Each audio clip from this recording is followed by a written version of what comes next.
Jamie Pollard's comments about money initially startled a lot of Iowa State fans, but I think a lot of people brushed it off after he kind of swept it under the rug.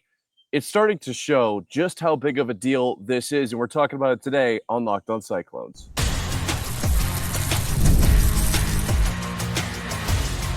You are Locked On Cyclones, your daily podcast on the Iowa State Cyclones, part of the Locked On Podcast Network. Your team every day.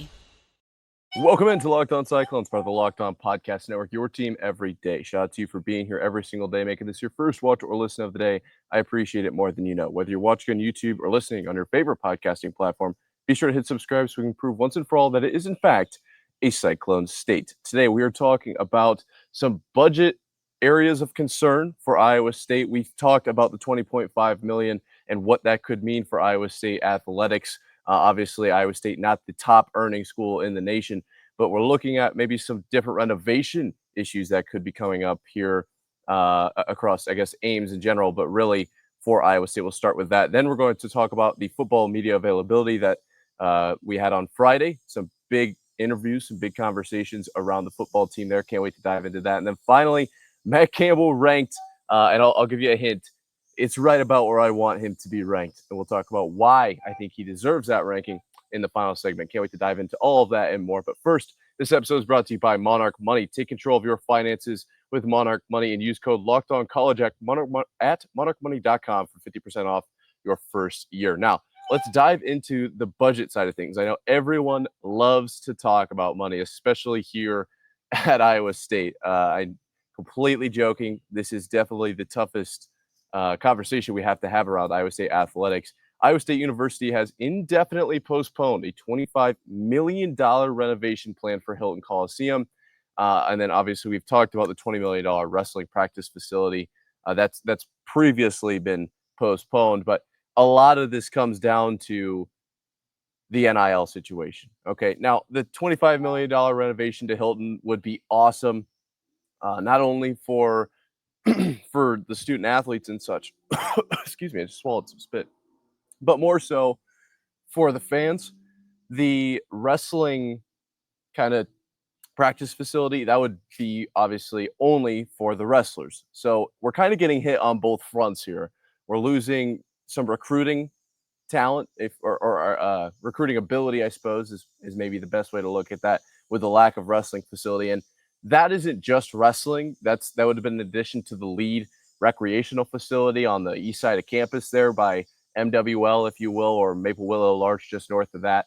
That is not just wrestling. It is a wrestling facility, but when you look into what they were actually going to renovate, it would have been like a lounge and a whole new recovery area, a separate entrance for just the athletes. All sorts of athletes train in lead. They've got their own lifting facility as well as the wrestling facility in there. So track is a big kind of portion of lead. They shut down, I think it's, when it would have been 2 to 6 or something like that. They were shutting down the track when I was there. So they train in there all the time. It wouldn't have just been the wrestlers. Granted, that almost like somehow puts less value into the 20 million because it's being spread across more sports. But at the same time, it also puts more value into what that renovation would have done. And we still couldn't get it done. That's still something that got pushed off. The $25 million renovation to Hilton does feel a little bit cosmetic. However, Hilton is getting kind of old. I mean, if we're going to call it how it is, certainly one of the most valuable assets to Iowa State, but also at the same time, a little bit older. Definitely, it's got that old look and feel to it, which I love. I absolutely love. But I think it's a little bit due for a $25 million renovation. I just don't know if that's necessarily the most important. If you're going to spend $20 million, you could spend it on Hilton or new practice facility. Probably makes more sense in this day and age to spend it on the practice facility. Either way, both of these projects being indefinitely postponed, I think absolutely lends itself to just the state of Iowa State athletics as far as money goes. I don't think we're in a very good spot at all. And Jamie Pollard's comments on the Spotlight with Elijah Moore were very concerning. And I think a lot of Iowa State fans, I think a lot of people in the Big 12, fans, pundits, whoever, their eyes were opened a little bit to the state of a school in the Big 12. And really, Iowa State is one of the top schools in the Big 12. Now, yes, I'm going to get some pushback on that, but it's not like we are some bottom of the barrel Big 12 school. We were in the college football playoff conversation last year in the Big 12 title game, as well as in basketball, arguably the best place to play in the Big 12. Maybe Allen Fieldhouse, maybe. Arguably top 5 in the nation. Definitely making a push for. We were pretty injured. I understand that, but definitely one of the top teams to win a Big 12 tournament championship last year. And there was definitely expectations for an Elite Eight appearance. You're not going to see an Elite Eight appearance out of every Big 12 school. Granted, we didn't even see one out of Iowa State last year, but there's definitely the expectation there. So all of these financial problems are coming from at least a middle tier, if not higher tier school in the Big 12. Not ideal. And I think Jamie Pollard's comments opened a lot of people's eyes. Now, part of that is because of the Board of Regents and how the university can't fund the athletic department at all. We've talked about that a lot.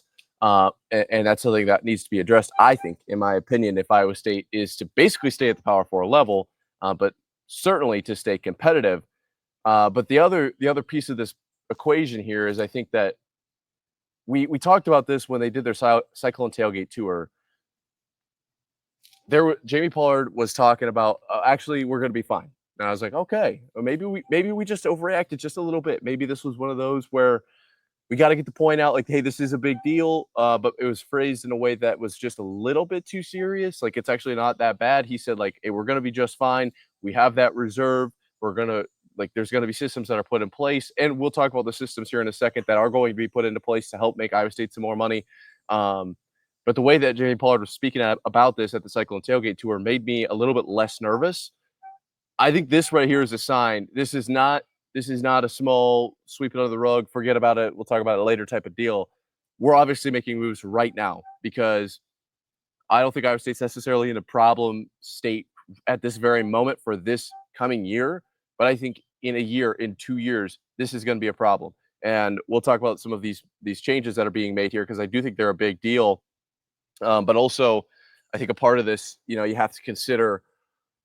We've seen guys, Marcus Lee is a guy that potentially could decommit due to money. Is that a part of this? I think Iowa State's going to have a much bigger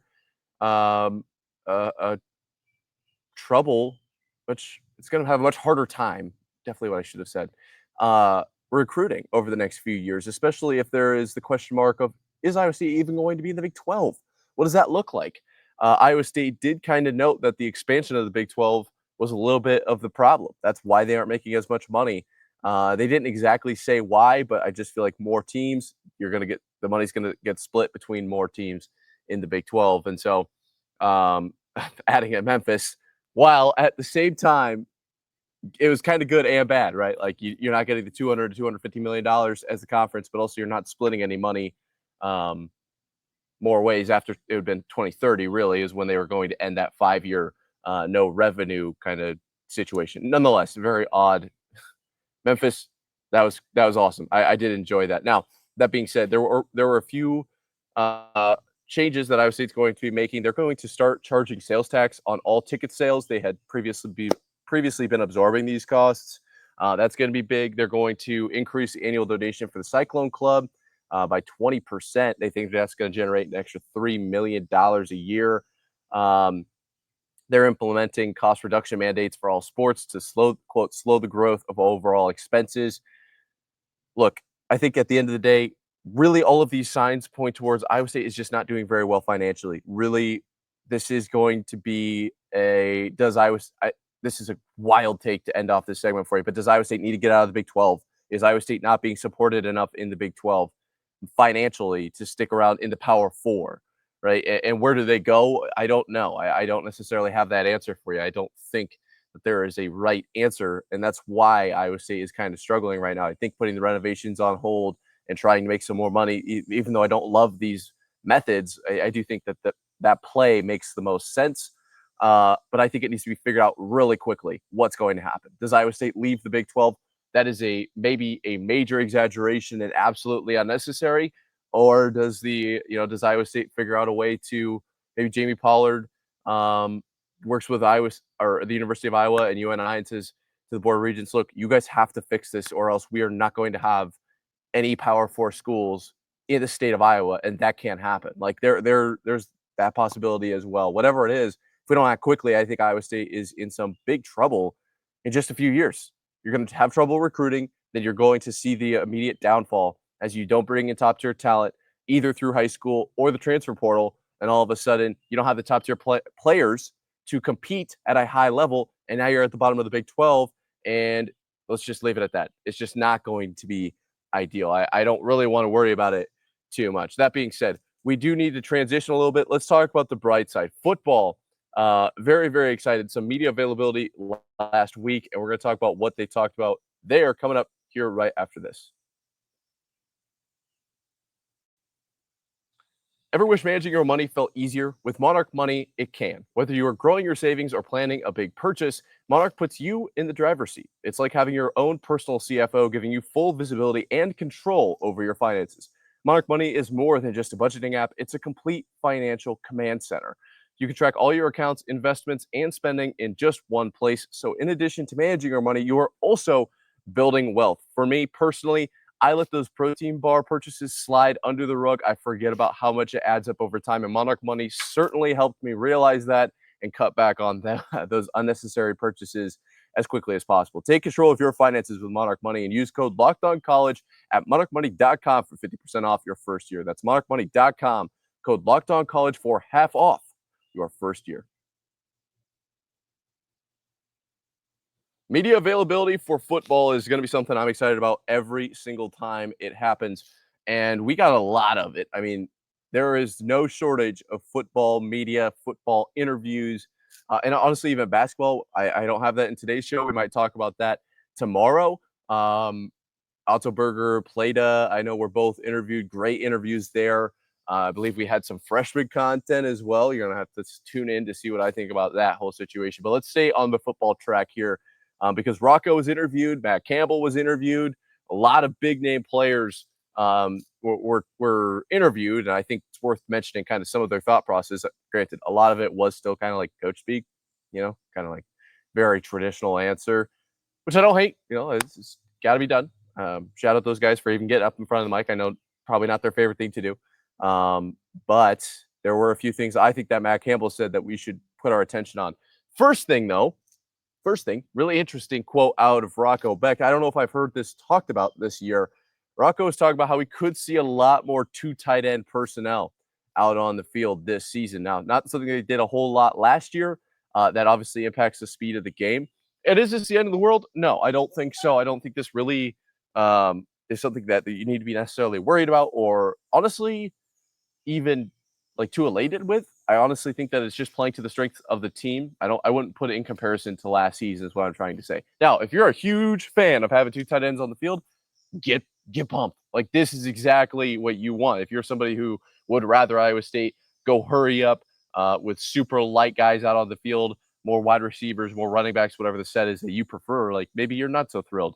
But I will say, if you're in the camp of I want to see hurry up offense out of Iowa State, Rocco mentioned like these tight ends, they're not just a couple of offensive linemen. All right. They are super athletic guys. They are getting out there, getting their conditioning in. They're flying all over the field. Like, don't think that just because we're running two tight end sets, we're not going to be able to run hurry up offense, which is very good. I think you absolutely have to have the ability to run hurry up at any given point in the game for multiple different reasons. Obviously, if it's a 2-minute drill, duh, right? But if it's also maybe a 35-yard gain and receiver X, I shouldn't even say that, because Xavier could say I'm thinking about Xavier. No, I'm just saying any receiver. So receiver alpha, just any receiver, makes a questionable catch. Like it's really close, but it's not super certain. And they're starting to show it up on the Jumbotron. Right now, we got to go. We got to go. Everyone get set, run up to the line, get set. And then obviously the ref is going to probably make sure that we're doing things correctly, but you can try to get that snap off before they go back to an official review. Just a situation where literally at any given moment, even if you're not in 2-minute drill personnel, you got to be ready to go into hurry up mode immediately. You get a big gain. There's a question mark on philosophy, whether you go hurry up or do you slow yourselves back up to the line. But if you've got the defense on their heels, don't let them get a sub in. Don't let them get the right the right group out there. If you make a big gain into the red zone, can you get a hurry up in to keep them out of their red zone package? Like all of those types of things are very important to a football team. And apparently, according to Rocco, that 12-team personnel, not going to be a problem. Those tight ends are flying around out there. Now, that was the main thing that Rocco alluded to. I thought that was super interesting. There's definitely a few other things talking about his leadership and connections with the wide receivers, and we could talk more about that. But to be honest, it was stuff we've heard before. The thing I wanted to speak on more so in this media availability section was Matt Campbell, and he was very boisterous, I believe is the term. And there's like bear versus whatever for like the stock market. He had good things to say, is what I am trying to get at here, about the defensive end group. Now, if you've been listening to Locked On Cyclones for any portion of the time here, there's two position groups I am extremely, extremely excited about heading into this season. I know you just said them to yourself. That's why I paused. Linebacker, one on the defensive side for sure, and the tight end on the offensive side. Correct. Yeah, and those two, I think it makes the most sense because they're both impacting kind of the run and the pass game. Not that any other position isn't. Obviously, it's not like wide receivers only go out there on pass plays and running backs only go out there on run plays, or even that running backs are only involved in the run game. I'm not saying that, but I do think that the tight end and the linebacker are the most involved in both sets. You're going to have, of course, safeties making tackles, and of course, you're going to have pass rush as opposed to run stopping from the defensive line. I get it. Just feels like those two are kind of like the peanut butter and jelly of the sandwich, right? Like they're kind of on both sides of the bread, as opposed to the bread on one side that is still eaten with the whole sandwich. It's just not really in contact with the other piece of bread, if that makes sense. Maybe the worst analogy here at Locked On Cyclones to date, but I think you get my point. All of that to say, the defensive line isn't an area that I've been super excited about, not an area that I've talked a whole lot about. It's not that there's anything wrong with this group. I actually think it's going to have a significantly better year than last year. It's just that the line of where did they exceed last year? That line is very low on the totem pole, right? And so if they even do 10% better, they're still doing better than last season. I just don't know if that's enough. All of that to say that Matt Campbell's idea of this defensive end group sounds to me like this group could like break the Big 12 record for sacks or break the Big 12 record for TFLs. I mean, this group, the way he's talking about them, he named off like literally every single player and was like, yeah, this is why he's going to be really good this year. This is why he's going to be unbelievable this year. Just to name a few. The one that stood out to me was Cannon Butler, a guy we haven't really talked about a whole lot. But Tamatoa McDonough, obviously a guy that I've been extremely excited about, but Campbell said it's really kind of hard to comment on him. We haven't seen him in pads yet, but he is a specimen, and the way he moves is very impressive. That's something we heard at Big 12 Media Days as well. So I think that's worth noting. I think that's legit. I do think that this Tamatoa McDonough guy could be a major problem for opposing teams. But there are some other guys on this line. Vontre Malone from Tulsa with Iowa State now, another guy to look out for. It just like he named literally every single one of them and said exactly why he thought that player was going to be a game breaker for Iowa State this season. And so it kind of got me fired up. Like, hey, maybe this defensive line is actually pretty solid, is going to make a big impact. And I think we need them to do that because I think the secondary maybe took a half step back. We'll see. We will see. I think Benny Ngoye making that switch is going to be a big deal for Iowa State. But if the if the defensive line is 3 times better, which I know is a big jump, but it's like you kind of have to multiply it by a large number because I think that their production was relatively a little too small, honestly, last season. If you multiply that by 3, I think they're Big 12 champions. I think that they are complete game wreckers, or they have the ability to be complete game wreckers. We just didn't see it enough last season. So I think if we can tune up that defensive line, we're going to see one of the best Iowa State football teams to date, in my opinion. That's just how I think it's going to go. And who's kind of in charge of that, right? Matt Campbell, the head coach, the guy who's kind of the puppeteer, if you will. And CBS did some rankings. Where did they put Matt Campbell in the Big 12 as far as coaches go? We'll talk about that coming up here in just a second, right after this. We've all been there, logging on early and waiting forever for concert tickets to go on sale, only to lose your spot for a show you've been absolutely dying to see. Live music should be about making memories, not dealing with the stress of ticket shopping. That's where Game Time comes in. Game Time makes getting concert tickets faster and easier than ever. Prices actually drop as it gets closer to showtime, and you can save up to 60% off with their killer last-minute deals. If you're tired of endless scrolling to get the best seat deal, Game Time's Zone Deals pick the best seats in your section for you. My personal favorite feature is the panoramic seat view. You know exactly what you're getting before you actually purchase the tickets and show up. Take the guesswork out of buying tickets and show tickets with Game Time. Download the Game Time app, create an account, and use code LOCKEDONCollege for $20 off your first purchase. Terms apply. Again, create an account and redeem code LOCKEDONCOLLEGE for $20 off. Download the Game Time app today. Last minute tickets, lowest price, guaranteed. All right, we're talking football, so we aren't going too far off base here, but it's time to sort of pivot away from the team as a whole and really get into Matt Campbell. All right. CBS Sports did a ranking of the best coaches in the Big 12 this season. And guess what? Matt Campbell ended up on top. I'll spoil it right away for you. And I think that was exactly the right play here. We're talking about it here at Locked On Cyclones, part of Locked On Podcast Network, your team every day.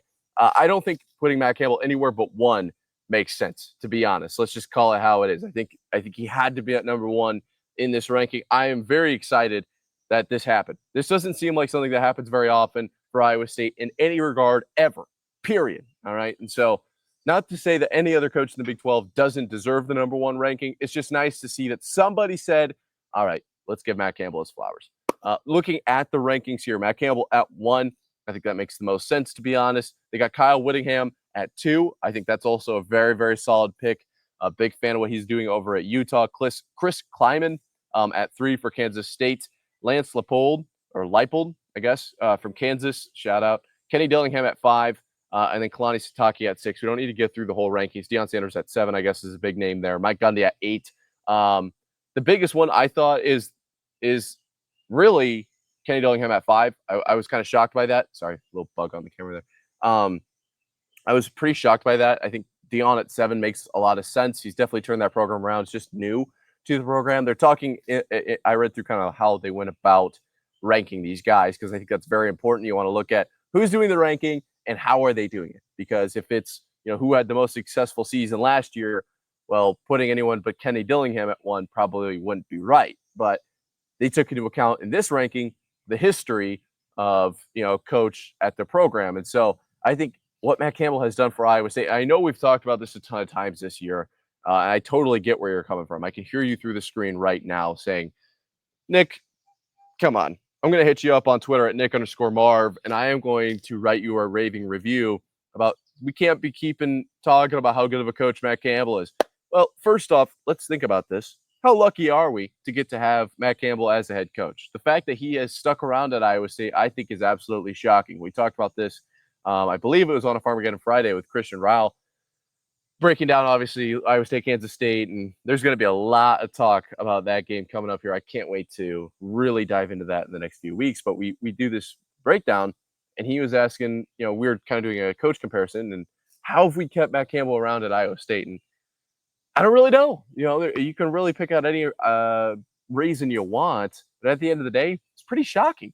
It really is. A lot of great opportunities. The USC opportunity I thought was super interesting. Brock Purdy talked about that on Bustin' with the Boys, I believe a couple of weeks ago, maybe 2 weeks ago, talking about how he had an opportunity and a big money opportunity to go play or coach for USC, excuse me. I suppose he probably could still play, but that's not the offer he got. And we've talked for a couple off seasons now about his opportunities to go to the NFL level.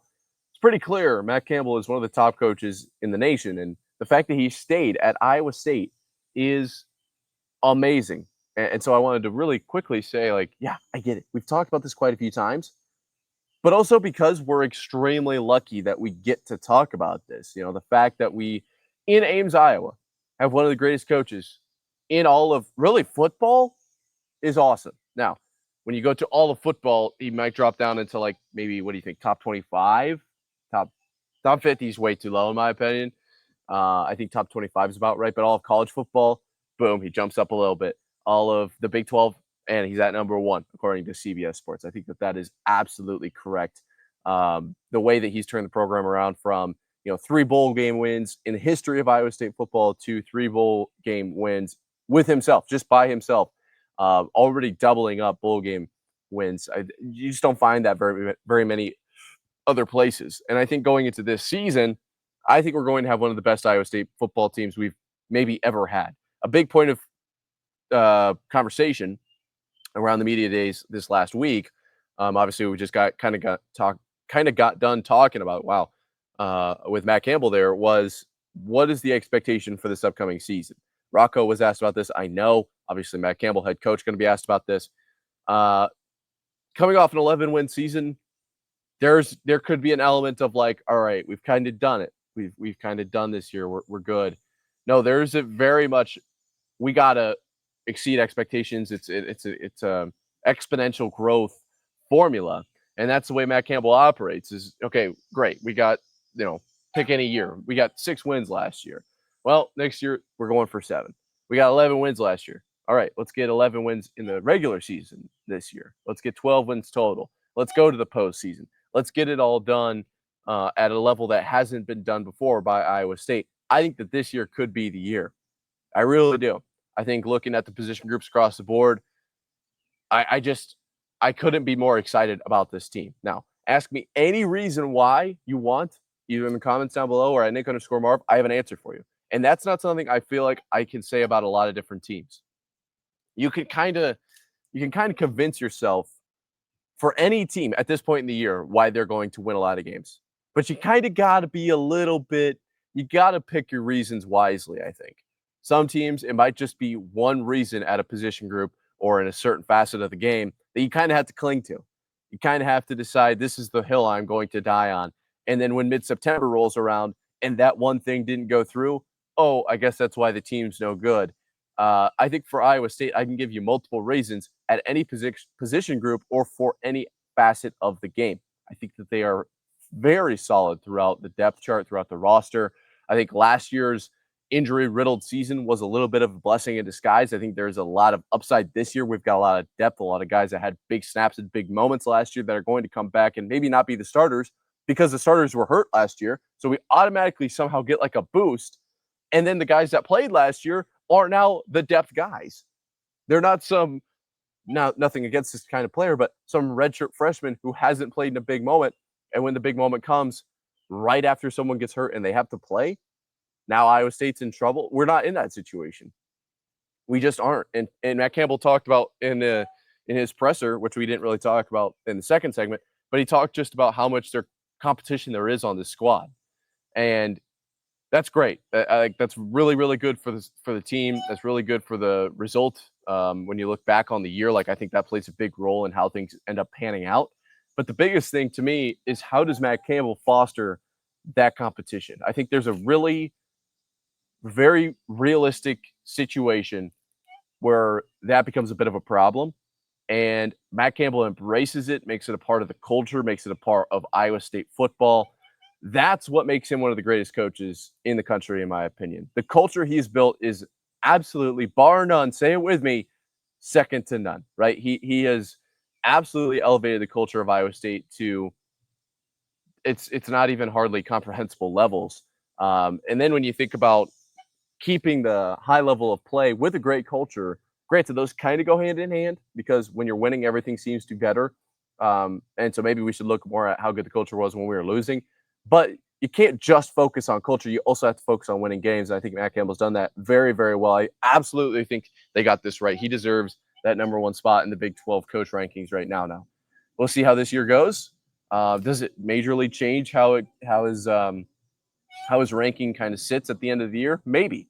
There is a chance that if coming off an 11-win season, you end up with 4 wins, probably not an ideal situation. I do think Iowa State's floor is 8, but if they end up kind of falling up way short this season, we might have to look at this ranking, in February, and decide, okay, maybe we have to do a reevaluation. I just don't think that's going to be the case, though. I really don't. Now, I don't think you have to reevaluate anything either. I know that this is your first listen every single day, and I know that you hit subscribe down below. There's no reason to do any reevaluation. You've already made the best decisions possible, helping us prove that it is, in fact, a Cyclone state.